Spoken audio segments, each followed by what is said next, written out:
In today's video, we'll be breaking down the full mod list of my 2003 Nissan 350Z. But before we can get to that, let's go back in time. Ever since I was in 8th grade, I've wanted a Nissan 350Z. It has been my dream car.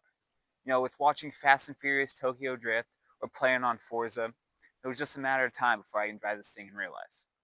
Now, fast forward a couple years, 2024, finally saved up enough money to go buy one. Scrolling through Facebook Marketplace, I saw this.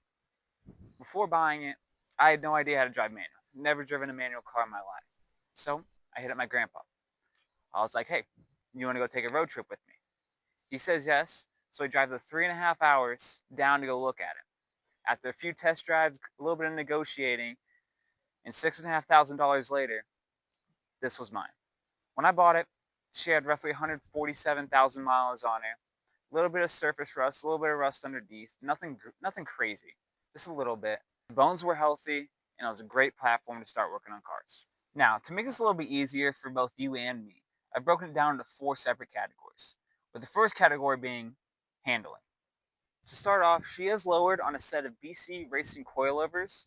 She has front upper control arms from Z1 Motorsports and rear toe links from Z1 Motorsports as well. That helps with all the adjustability that I need, which helps with the alignment I have, which I just found online, the track alignment, that has 3.5 degrees of camber in the front and 2.7 in the back, with 0.15 negative degrees of camber in the front and then positive 0.15 in the back.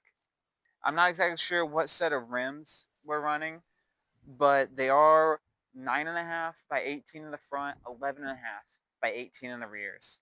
And then the tires, which I just bought brand new, are a set of Kendas summer tires, which from the research that I've done are actually some pretty good drift tires. Not great for the track, but they're a cheap set. And there are 255s in the front and 275s in the rear. There is also a set of aftermarket slotted brake discs on them as well. On to category number 2, the exterior. Since I've owned this car, she's gone through a lot of changes, especially in the front bumper area. Started off with the stock bumper, then the guy I bought it from actually had a KBD bumper on it that I was running for the longest time, most of its life. And eventually I found this KBD bumper on Facebook Marketplace. It was painted all black. I hit the guy up. I was like, hey, how much for the bumper? He said, oh, you want to trade? And I was like, hey, why not? So I traded him bumpers, and as this thing was getting painted, I was running no bumper. Looked kind of steezy, looked like a drift car, but not really my style. So got it back, had it for a full week, and she decided to eat itself on the highway. Now, I'm not exactly sure what it was. I think it's because, this bumper is so heavy, and just going down the highway at highway speeds, all the air was just folding that front lip into the ground, and it was just shaving off. So that's unfortunate. Gonna have to get a new one. But I really do love this front bumper. This is a KBD Nismo style, I think N3 front bumper. The fitment's pretty solid. Not the greatest, especially around the headlight areas, but I do like it very, very much. And to fix that problem, I fabricated a splitter or undershield for it, which connects up to the Z1 undershield that was already installed in the car. So I had that fitted nice and had these struts connecting to it to hold it up nice and firm. Now getting on to the very first modification I did this car is these headlights. When I first bought them, they were the stock headlights, had tint on them. I was on them for like 3 years. They were all faded away. You could barely see anything. They looked horrible. So I bought these off of Z1 Motorsports. These are the Depot OEM 6 Plus headlights, which come in all the HRs, the older models for the 350Zs. Also on the car that the previous owner put on are some fog lights underneath in the grill of the bumper, so to speak. At nighttime, those things are really bright. Honestly, probably brighter than these new headlights. They look pretty solid. Honestly, I'm not sure if I'm going to keep them, but for now, we'll just have them on there. Moving down the car, to fit the theme with the old faded tint on the headlights, was also old faded tint on the rest of the car. It looked horrible. It was all orange and red and purple. Disgusting. So I put brand new tint on it. 5% all the way around. Also got the roof and mirrors both wrapped in black to match the front lip of the car. And it also didn't come with an antenna, so I have a Z1 aluminum short antenna. Moving on to my favorite part of the car, the rear. It has a rear wiper delete, and it has these brand new taillights as well. The old taillights were all faded and disgusting, and so these were imported straight from Japan. These are the JDM J-Spec clear taillights. It also has the KBD Rocket Bunny style wing on it. Absolutely in love with this wing. Also on it is a ISR X pipe and blast pipe for the exhaust. It sounds pretty deep. It sounds better than most VQs. Not my favorite sound, but it does sound pretty decent. Category number 3 is the interior. Now, I'm very proud about the interior of this car. I have done every single modification myself, and it was very hard. Lots of sweat, lots of tears have gone into this thing. To start off, we have a genuine Momo steering wheel with an NRG gold quick release on it. We have these beautiful Corbeau FX1 Pro seats that are on Sparco side rails and seat mounts. It also comes with Corbeau red harnesses, which the guy I actually bought these harnesses off of introduced me to the world of autocross. I probably wouldn't have gotten into it as fast if it wasn't for him. The harnesses are connected to a white Brom harness bar, which also helps stiffen up the chassis from side to side. I also put in a carbon fiber shift knob and a leather shift boot from Z1 Motorsports. Now, what everybody's been waiting for, category number 4, the engine bay. Now, this thing is mostly stock. I have a lot of plans put in place for this, but right now it's mostly stock. All it has is a 3-inch Z1 cold air intake, which comes all the way out in front of the radiator, so it actually gets the cold air. There's a K&N air intake filter on it as well. We also have a oil catch can, helping with all the excess oil and whatnot.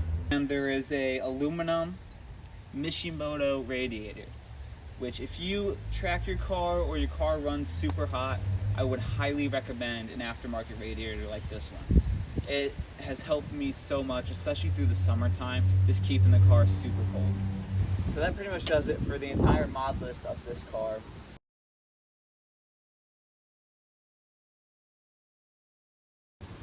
I'm very proud of it. There's a lot more to come. This is only 1 year into the build. I plan on at least 3 years until the full build is complete.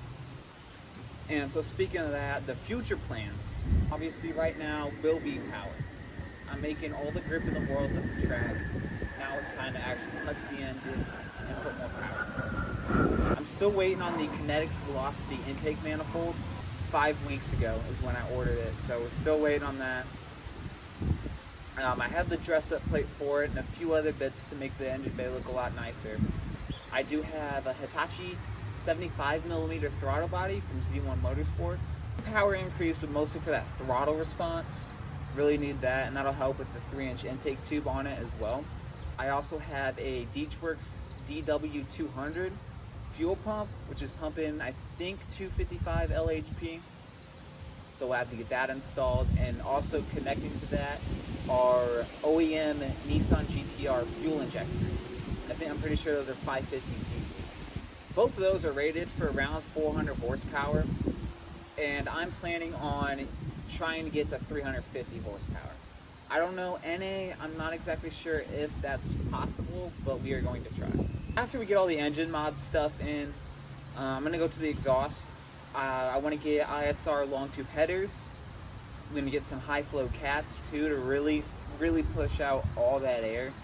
And then I'm probably going to make a custom exhaust. I'm going to go true dual custom exhaust all the way back. It is going to be a little bit heavier, but I think it's going to sound so much better. Next up, after we get that exhaust in, we're going to a body kit. I still want to keep this Nismo style bumper, so I think I'm going to go with the full KBD N3 body kit. Going to have to get a new bumper. It's going to come with side skirts and a rear bumper too. I really hope those are going to look absolutely phenomenal on the car. And of course, gotta make it look steezy. I want to get some carbon fiber bits. I would love to get some carbon fiber mirrors, replace the black ones that I have now. And I'd also like to get a hood. Now, hoods are very expensive. And weight-wise, it's not too much in the stock hood already. But, come on, a carbon fiber hood would look so sick. I am planning on getting new wheels too. I'd like to get some white wheels. I'd love to get TE37s. I don't have TE37 money, so probably get another 5 or 6 spoke type of wheel on it too. And I'd like to get some better tires too, at least for the track. So hopefully when we get all that power into it too, we'll be getting even grippier. There's also some other little stuff like some strut bars, roll bars and whatnot just to help it out. Maybe even a couple more suspension parts I'd like to get to. Mostly it for the rest of the car. Some underglow would be pretty sick. If you guys have any suggestions on what I should do next, or you can even comment down below on what your favorite mod is on this car. What do you think looks the best? What do you think performs the best? I would like to hear your guys' opinion on it. And of course, if you like the content and you want to see more, like and subscribe. And until next time.